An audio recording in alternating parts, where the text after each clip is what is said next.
Heute möchte ich euch in ein eher unbekanntes Tauchgebiet in Indonesien entführen. Wir sind wieder auf dem Flug nach Indonesien, wollen diesmal an der Nordküste der Tomini-Bucht in Sulawesi tauchen. Die Anreise ist wie immer nicht ganz einfach.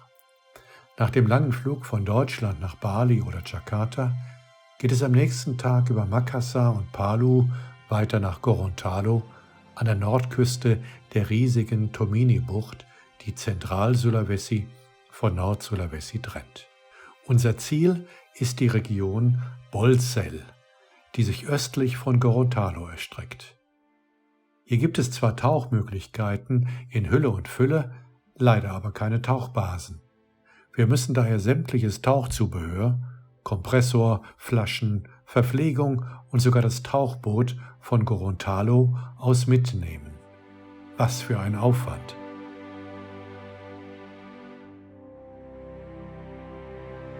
Unsere Begleitmannschaft besteht aus insgesamt 4 Personen.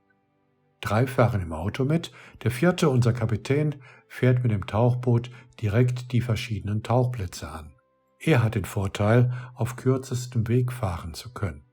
Wir im Auto müssen sämtliche Buchten und Flussmündungen weit umfahren und brauchen für die Strecke daher auch erheblich länger. Noldi, unser Tauchguide, kennt die Tauchplätze von Bolsel gut und schickt uns schon nach etwa einstündiger Fahrt vor einem Fischerdorf das erste Mal ins Wasser.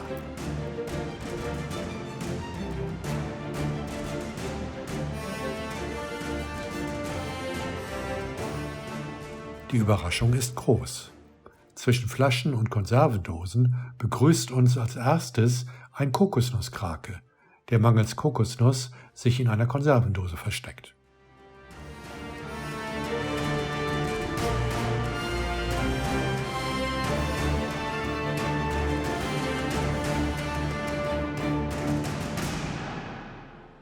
Danach geht es Schlag auf Schlag. Ein seltener Ambon-Skorpionfisch sitzt im Substrat und es wimmelt geradezu vor Anglerfischen.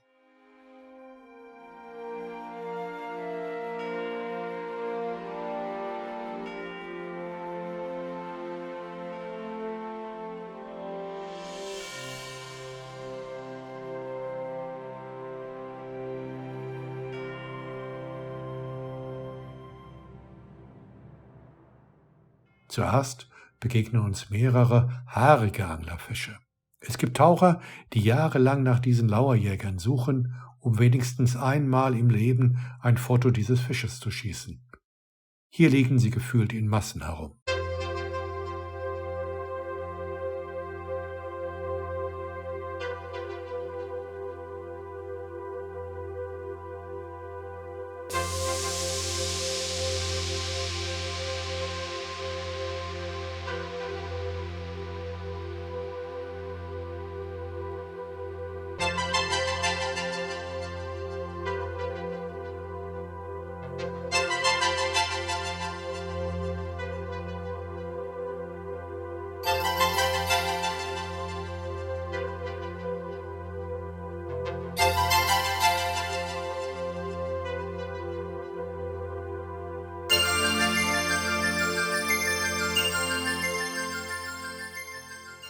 Da sind wir wirklich froh, auch einige andere Vertreter aus der Familie der Anglerfische vor die Linse zu bekommen.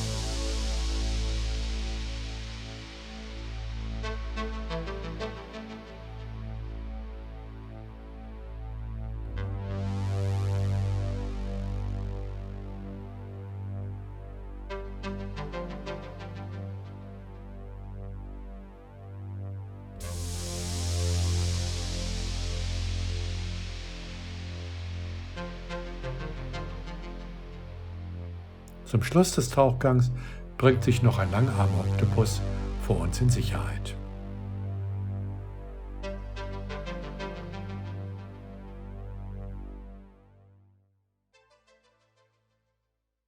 Danach geht es weiter in Richtung Osten. Unterwegs ist nach einem Tauchgang Zeit für eine Teepause am Straßenrand.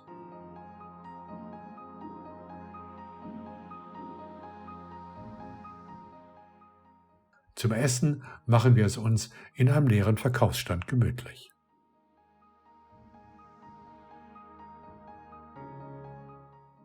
Klar, dass wir Aufmerksamkeit erwecken. Hier kommt der Dorfbürgermeister persönlich vorbei, um uns zu begrüßen, während andere interessiert zuschauen.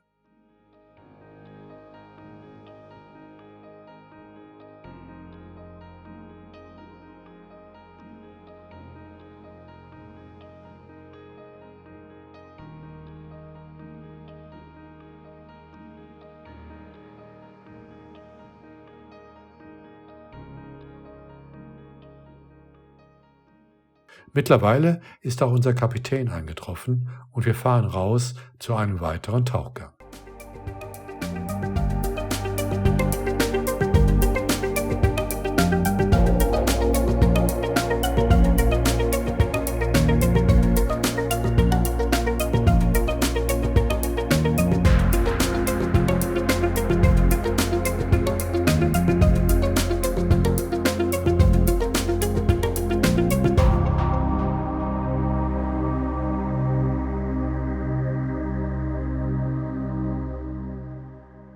Im Freiwasser sieht man häufiger auch größere Fische vorbeischwimmen, während an den dicht mit Korallen bewachsenen Hängen viele Fischschwärme unterwegs sind.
Unter einer Tischkoralle entdecken wir sogar mehrere kleine Riffhaie.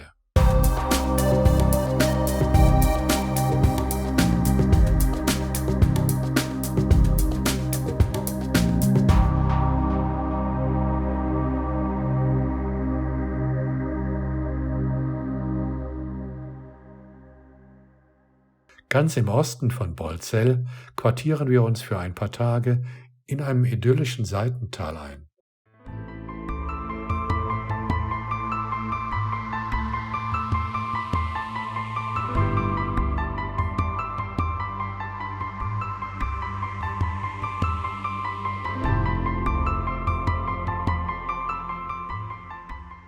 Unser Haus liegt direkt neben einem großen Badeteich und außer den Dschungelgeräuschen ist hier nichts zu hören.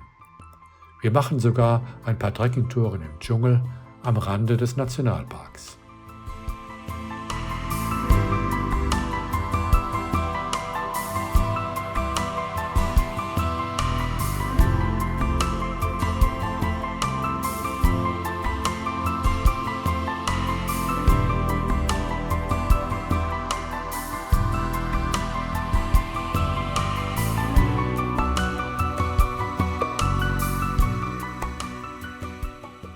Das Meer ist nur wenige 100 Meter entfernt und die Tauchplätze ebenfalls.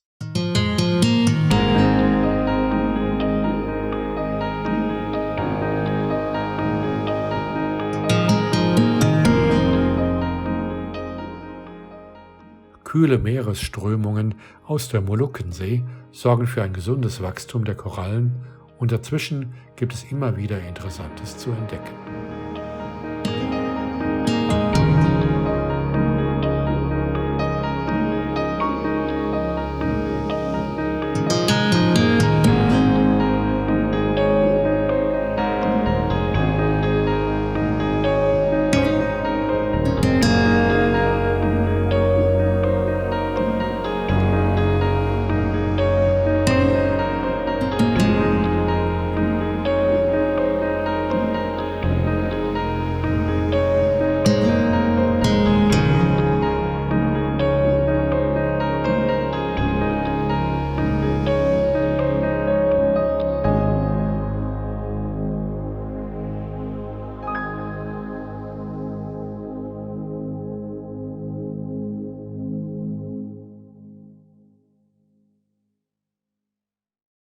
Hier flattert ein junger Fledermausfisch zwischen Schwämmen herum.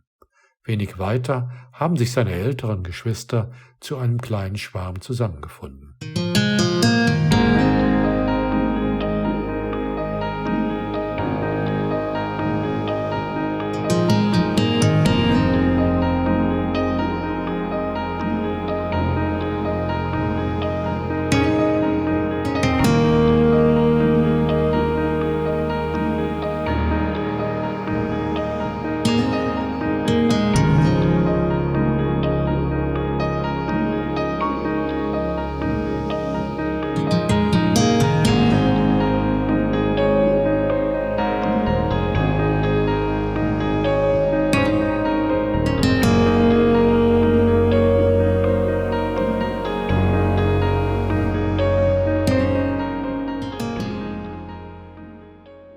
Und am Ende des Tauchgangs entdecken wir sogar noch einen kleinen Anglerfisch und ein Seepferdchen.